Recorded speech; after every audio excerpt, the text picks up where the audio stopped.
I'm Aletta Margolis, and I'm the founder and president of Center for Inspired Teaching, an education nonprofit based in Washington, D.C. At Inspired Teaching, we believe every child and teacher should love coming to school. Since our founding in 1995, we've taught thousands of teachers and school leaders to build their practice in engagement-based education. Through intensive in-person fellowships and an array of digital programs and resources, we help create classrooms where students solve complex problems, collaborate, and pursue continuous learning and growth. Tonight, we're talking about school connectedness. The CDC recently released the Youth Risk Behavior Survey Data Summary and Trends Report, offering a close look at the mental health crisis affecting our country's young people. According to the report, the percentage of students across every racial and ethnic group who felt persistently sad or hopeless has increased. Reports like this can feel paralyzing in their scope, but there was one facet of the study that really grabbed our attention. In looking for causes of that depression, the CDC asked respondents about their relationships. Of those surveyed in the study, nearly 40% of high school students reported that they did not feel close to anybody at school. The report noted that this is an area where schools can really make a difference. The CDC defines school connectedness as when students feel that adults and peers in school care about their learning, as well as about them as individuals.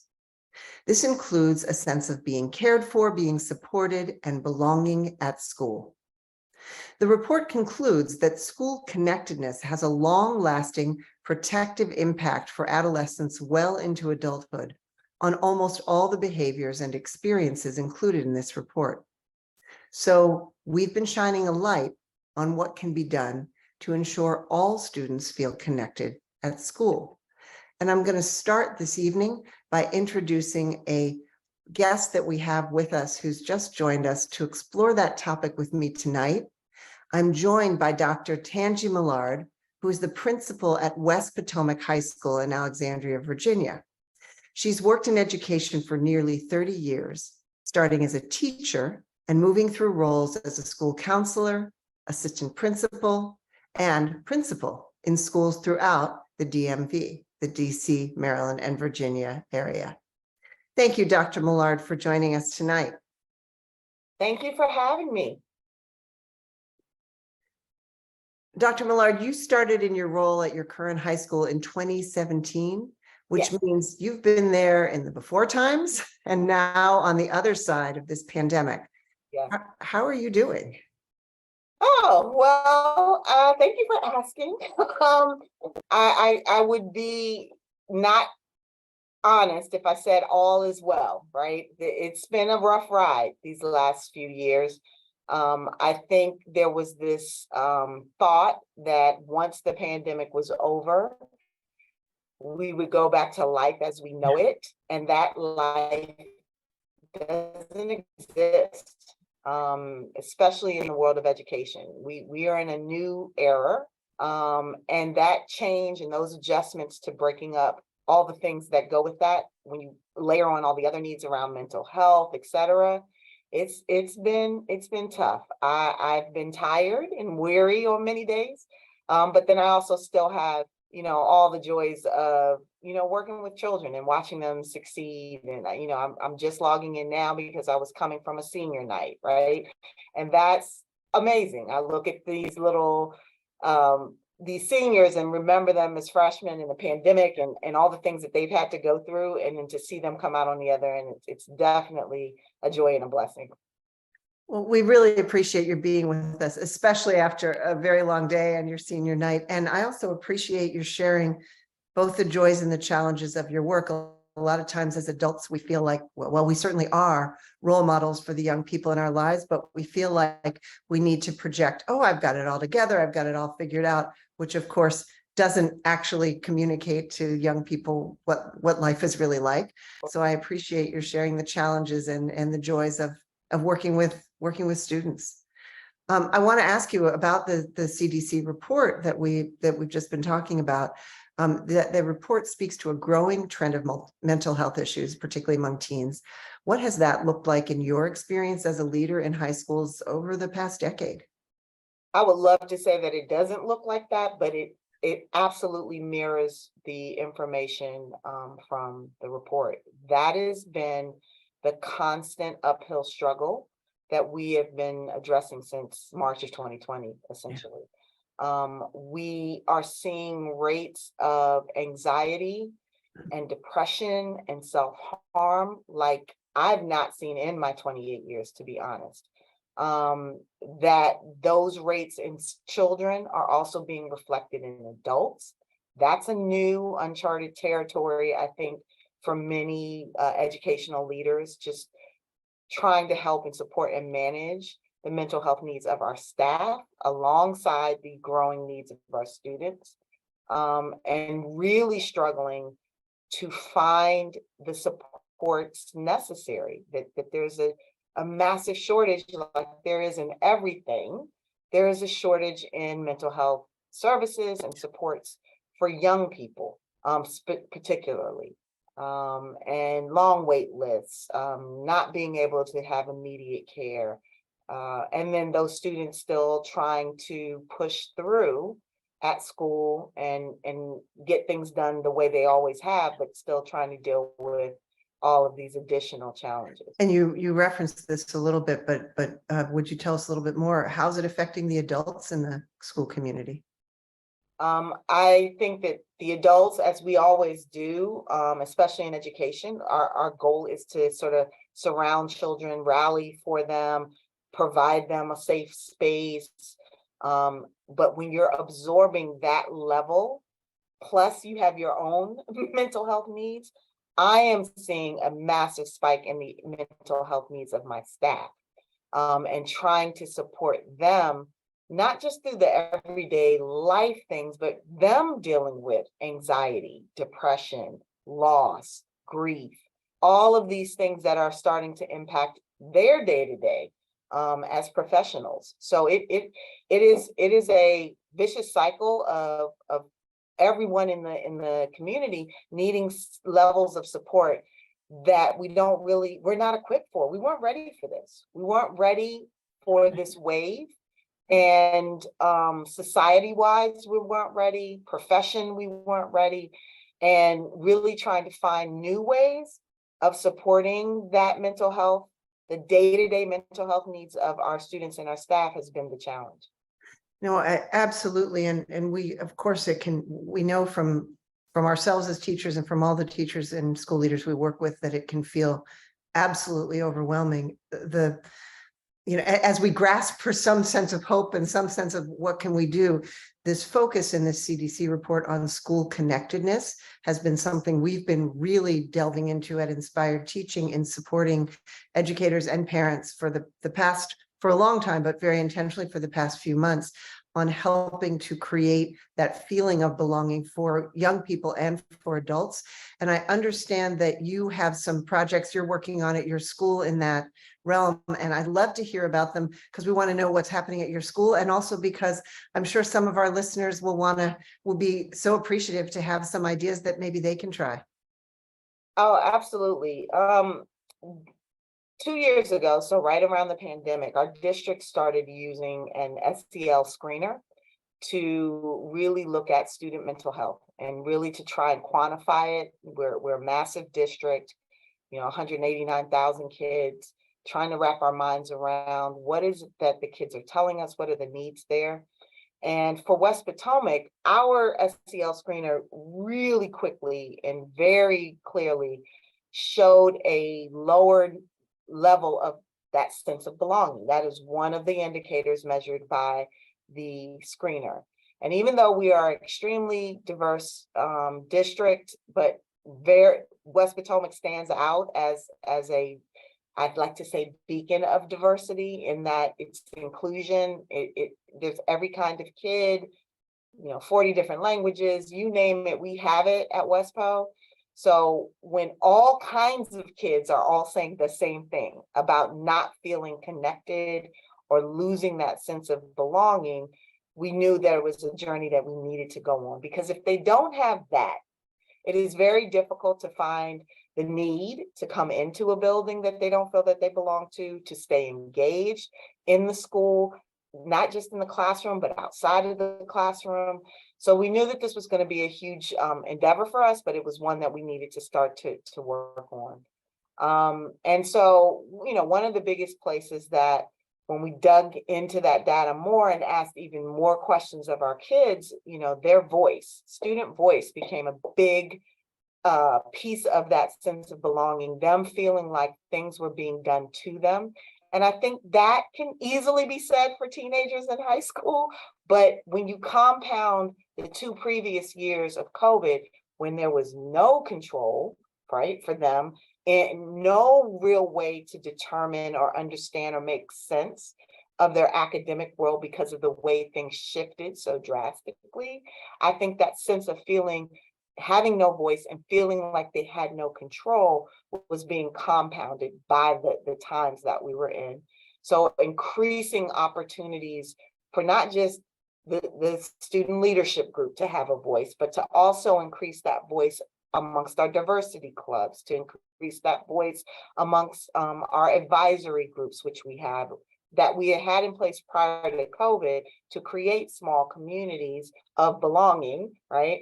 But really trying to sort of shore up the strength of that structure. In our school, every kid is assigned to an advisory teacher by alpha, and grade level, so that that teacher and that group of 25 kids will be with each other from 9th grade through their senior year, so that they are creating, we're trying to take a big school of 2,700 plus kids and make it feel small, right? And so we create these smaller communities for advisory that we do and deliver SEL content through. So these are all the little things that we had started, but really needed to sort of ratchet up after COVID.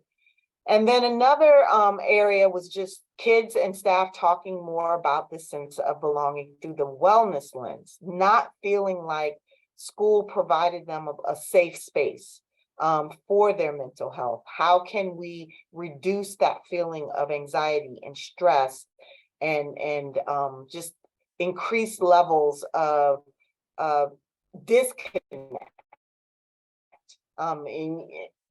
So how could we address that?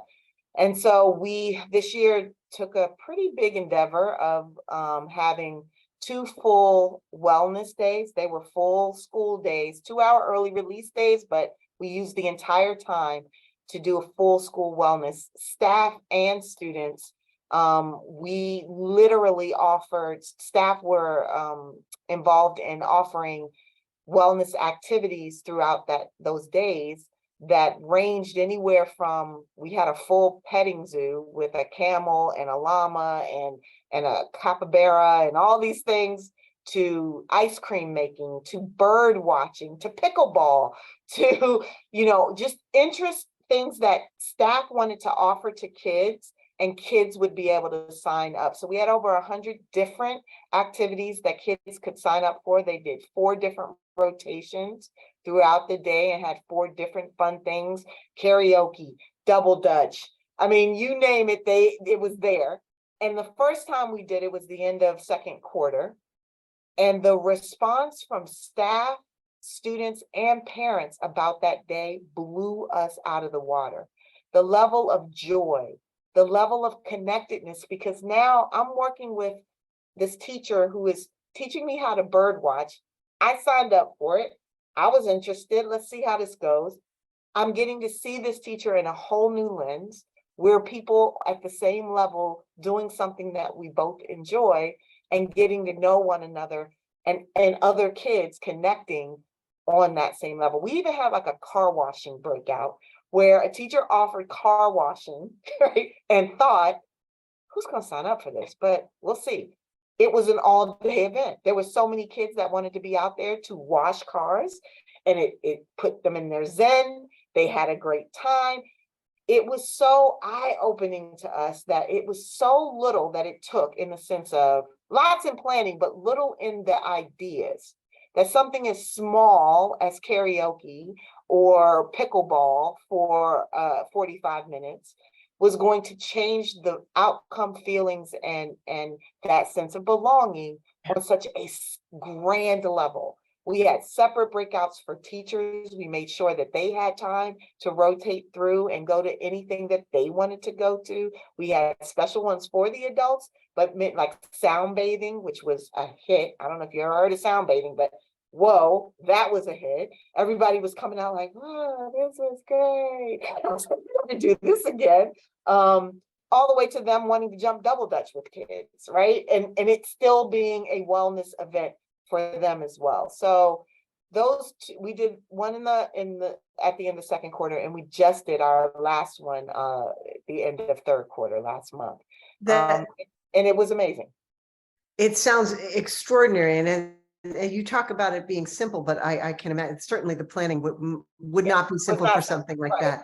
But it clearly sends a message to the community that wellness is as important as reading and writing and getting the math problem correct. Actually, it's a basic need, right? Yeah. You can't do reading and writing until That's right. bed and they feel safe and they have intellectual safety. You have to build all of that before you can even get to reading, writing, and arithmetic. I'm actually curious. So these wellness days sound extraordinary. Are there any examples you can share of sort of lingering effects in the everyday? So now we're back to our regular day and our academic schedule and our academic calendar. Are there ways in which these wellness days and this wellness emphasis still show up in the everyday experience of the school? Absolutely. I think the cross-connectedness, where I was hanging out with this teacher and this particular group of kids because we all signed up for the same thing. Now I know people I would have never known, would have never had an opportunity to connect with socially, right? They are in classes together, but oftentimes you'll have kids say, oh yeah, that kid is in my fifth period. But outside of the fifth period and maybe doing some group work in the class, they honestly don't know each other. Their lives don't cross in any other way, and there's no connecting point. So listening and watching kids, oh yeah, we were in the such and such together. We played pickleball. Oh, that's cool. And, dapping each other up in the hallway when they would have never known each other, would have had no reason to. And that same connectedness to teachers, a lot of the feedback that the kids give is like, I got to see my teacher in a different light. That kept coming up over and over again. And that's the human light. They got to see them as humans and connected in that way. So it just gives a different vibe. Like building up to the first one, everybody was in the dumps. Everybody was just like, I can't believe it. Everything feels heavy. Nothing feels good anymore. Everybody was in this space. Post the first one, it was like a whole different place. Just the energy shifted. You could feel it when you walked in the room or walked into the school, and just watching that evolve, and then having kids and parents and staff say, when are we doing the next one?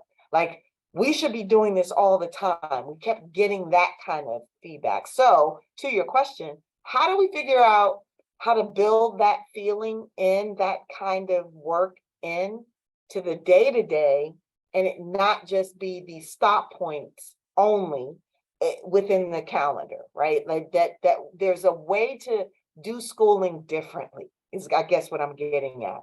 And how can we capture this energy, this thinking, and do what we do differently? Kids are telling us, staff is telling us that the industrial school complex way of doing things, it's over. It's been over. But COVID put an exclamation point behind that and said, we have to look at how we do things differently because students are consuming their learning differently. Staff need to be able to distribute that learning differently. How can we kind of blow it up a little bit? Because if we just keep doing what we've always done, that's the definition of insanity. That's right. And expect it to be, and expect it to work. Absolutely. Dr. Millard, what I'm hearing, and I'm hearing so much in what you're saying, but I'm going to pull out two things. One is that part of what seems to me made these wellness days so successful and makes them continue to be so important is clearly everyone was involved in creating them. This is not something you said early on. We're not doing things to our students or for them. We're doing things with them. And your faculty, no one could do this alone, right? So this was clearly an example of the whole school community sharing responsibility for the work. And then you also get to share that pride and that joy. And that's the second thing I'll pull out. In Inspired Teaching's instructional model, we point to 5 core elements that need to be present in every classroom to ensure that children can thrive and adults can thrive too. And one of those is joy. And joy we don't really mean like, a pizza party because we had perfect attendance. That's okay, but that's very surface level.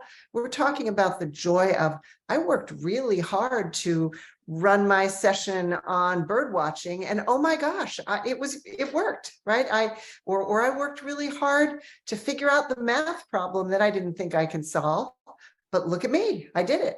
So this idea of joy and pride in our work, authentic joy, is very much at the heart of the work of Inspired Teaching, and clearly at the heart of West Potomac under your leadership. And I'm just I feel so hopeful given the incredible challenges we're facing, that you are committed to creating that joy with your colleagues. I want to just ask you 2 more quick questions as we finish up. But one is, I know we have some listeners tonight who are community members or parents. They're not all of our listeners are in schools. What can folks outside of the school who want to help support the school in their neighborhood, maybe their children attend it, maybe not, but they want to be of support to support the mental well-being of everyone who's part of the school community, what can those caring neighbors do? Oh, wow, that's a great question. And a point that I want to make. When you said it took all of us, it also took our extended community. Our PTSA was a huge supporter of this work, from making sure that we had financially all the supplies that we needed for these specialty different things, to providing volunteer time to be present in the building. So as we are ushering 2,700 kids all throughout the building, and it seems like chaos, but it's actually organized, to have adult bodies there to help point kids in the right direction and to be supports around that. So it could be your time that you are giving to your school to offer and say, hey, you need somebody to come stand in the hallway for a few hours? I'm here.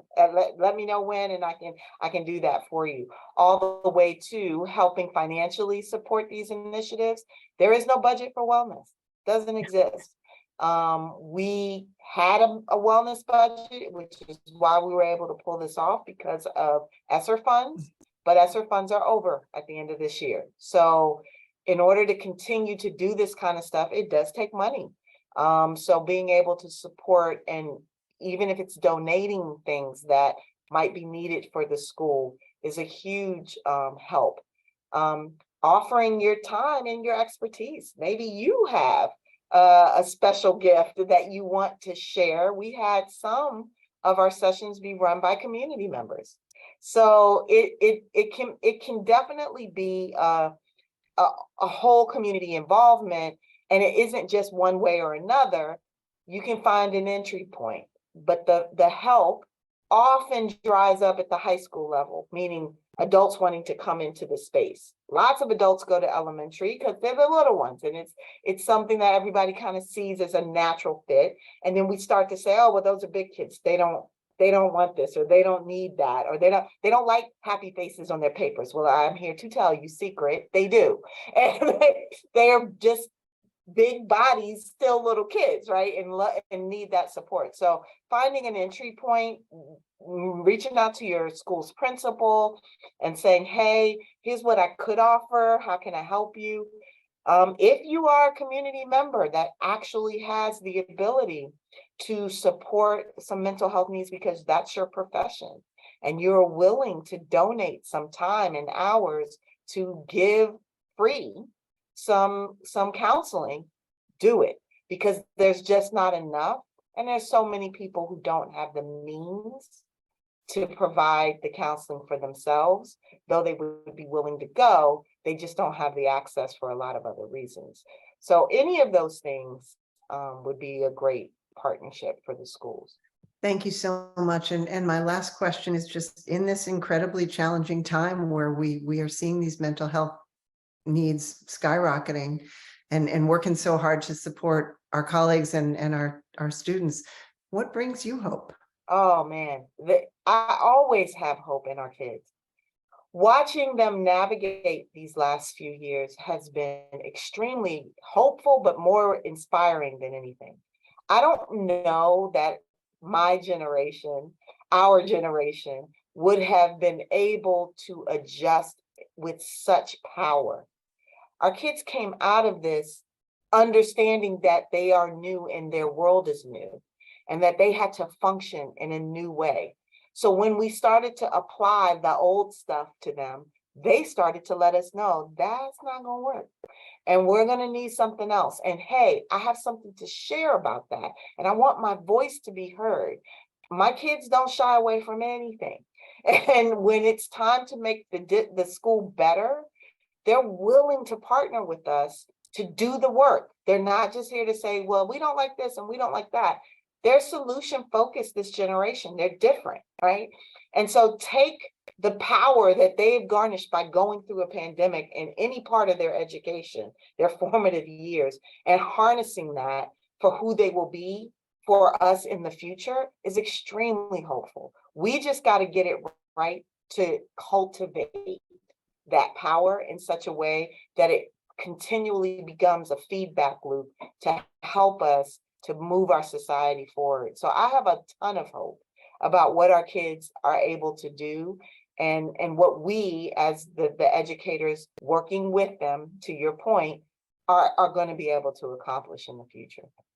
Well, thank you, Dr. Millard. You have made me feel more hopeful, and I'm sure our listeners as well. I really appreciate your taking the time to talk with us during your never-ending schedule of events. Really appreciate it. And there's so much, such rich ideas and resources you've shared.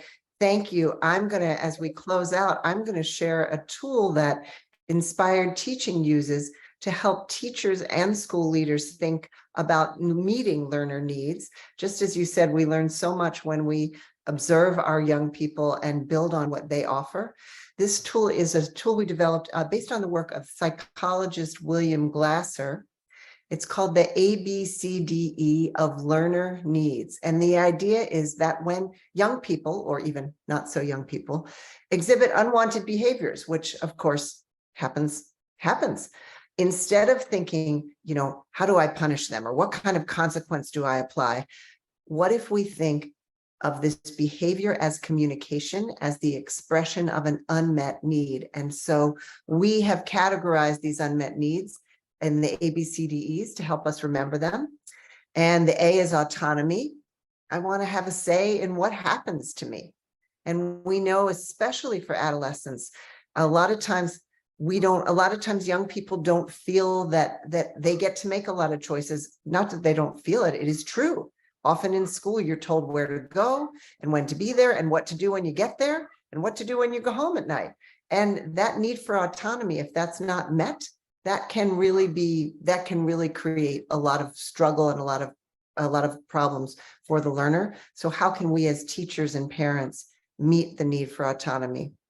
B is belonging. I want to feel connected to and valued by those around me. That's what we've been talking about all night, is belonging and just feeling that I matter, and that when I show up, people care. And if I didn't come to school, people would miss me and would need me. And so how can I feel a sense of belonging and importance in my community? The C is competence. I want to feel a sense of significance, of worth and accomplishment. And that really means I want to feel like I'm good at something. If I feel a sense of competence, I'll be willing to try something new. I'll be willing to push myself in an area that might be unfamiliar, as long as my sense of competence is strong, and as long as I am and can feel that I know what I'm good at, and I know that is appreciated. D is developmental appropriateness. I'm nurtured in my continual growth. This speaks a lot to the zone of proximal learning, Lev Vygotsky's construct, that I want to be challenged enough that it's interesting and engaging, but not so much that I kind of find myself in my alarm zone and I start to shut down. So how do we, developmental appropriateness is something we often think about for very young children, and it's certainly important for them. We don't want to ask asking a 3-year-old to share, for example, is maybe not necessarily developmentally appropriate, though sometimes necessary, so it can be challenging to navigate, but it's just as relevant for teenagers. It's just as relevant for us as adults as well. And then the E and the F is engagement and fun. I want to be actively involved. I want to be offered work to do that frankly is worth my time. That's interesting, that feels relevant, not just someday, and certainly not just because it's on the test, but that feels relevant to me right now for who I am. And fun, as you talk about the Wellness Day, fun is actually a need. It's not a nice to have. It is a human need. And that, I have to say, gives me hope to remember that not only are we allowed to have fun, we're supposed to have fun. So that tool is one that there'll be links there'll be lots of links in the presentation to this tool on Inspired Teaching's website. As you see, we have a variety of strategies for meeting the needs, some of which I've shared, and others, the rest of them you see written here and you'll see on our website. We also on our site have a survey that adults can take to help us identify how well we are finding opportunities to meet our own needs. We also offer Hooray for Monday, which is a weekly publication that Inspired Teaching shares with teachers, school leaders, district leaders, parents, anyone who cares about young people. And it's resources on a theme every single week. And we've been focusing these past few weeks on school connectedness. It's free. Please sign up for it and you'll get it in your mailbox actually every Sunday. And if you don't open it on Sunday, we'll send it to you again on Monday, so you have it for the week. The Hooray for 2023 calendar has a set of curated resources each month focused on the needs of teachers and school leaders as we strive to support our students, again, on our website. And if you happen to be a Washington, D.C. teacher, public, private, charter, independent, any kind of school, please check out our Teaching with Improvisation Fellowship. Registration is live. The program is almost full, but not quite. So please register for that, pre-K through 12. It's an opportunity to learn Inspired Teaching's improvisation-based approach to teaching fully and learn how to teach your colleagues how to teach with improvisation as well.